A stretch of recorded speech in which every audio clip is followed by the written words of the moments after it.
finally, I would propose that we adopt, this is the global network, we adopt an EMO formulated checklist for election modernization systems and projects. And this should emphasize transparency, accountability, and participation by civil society. I don't think there's a need to highlight the value of that coming together, because we also draw strength, as you know very well, Pat. We draw strength in numbers. So this is where we draw strength in number. We get together, we have a checklist, we use this, and we verify this among each other. So I would like to summarize what we have done and go through with you are essentially key items. The first item is why we modernized the voting here in the Philippines. Second item was what was the role of NAMFREL and what gave us that sort of a license to participate in the discussion and in the discourse. And the third topic is the election automated system itself. What did we have here in the Philippines prior to launch? And then the second to the last item is the verdict. How did the users, the main key players and all those view the system that was rolled out? Did they see it beneficial or not? Or what did they say? And finally, we offer to you lessons and recommendations that we had learned from our end. So thanks very much for your patience of listening. We will now convene for the Q&A. And I want to thank all three of you. And I think each of your comments, Dami and Telibert and Eric, summarized very importantly experience and the lessons learned. And the amount of time that was used really very concise as well. So let me, if you will, just indulge for a moment of highlighting a few of the points that you made. First point, I think we all know, and we all have to, it's our starting point, and that is to have public confidence in elections, there has to be inclusiveness, there has to be transparency, and there has to be accountability. And each of you made that point in a number of ways. And I think that, Dami, you did a very good job at the beginning of summarizing the arguments that we always hear about why we have to move to electronic voting, and indeed use of electronic technologies in voter registration and other sensitive elections. First, the argument is that fraud prevention.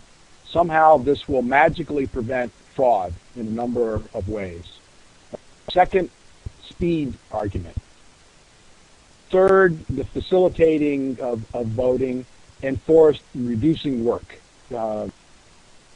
This can be true if things are done appropriately using inclusiveness and transparency and accountability, but it doesn't answer the problem.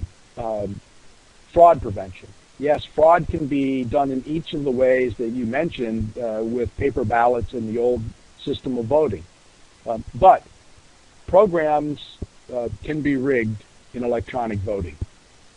There have to be ways to have transparency and inclusiveness so that everybody knows that there's accountability, that the programs have not been rigged. There are internal threats in that respect, that is the people who do the programs and the certifications and so on. There are external threats at a polling station. People can add programs, software, modify software on the spot. And we know the tricks that can be done in that respect. So there's certain vulnerabilities that are there. Ballot box stuffing. Old-fashioned marking ballots and putting them in the ballot box. If one party controls a polling station and we're using electronic voting, then people can stand at the electronic machine and add votes. It's just as simple as the old process was. The tabulation of results, also, what is recorded at a machine may not be what is transmitted electronically and coming out at the other end. So there have to be ways to verify the vote count as well. And I won't repeat all of the things that you said, but of course we've looked at a few lessons learned in all of the various countries around the world. One is, as you said at the end, Telibert, these things need to be done very carefully, slowly, with pilots over time to win confidence when they're done. And there has to be a question about whether they're needed in the first place to fit the national conditions. As Dami said, what's the appropriate technology for a given country is absolutely critical. Second, I mentioned cost, and you mentioned cost. The cost of the machines are usually transparent. But what's the cost of the development requirements? What's the cost of not just the hardware and the software, but the distribution and the deployment of the equipment? What's the cost of the training program?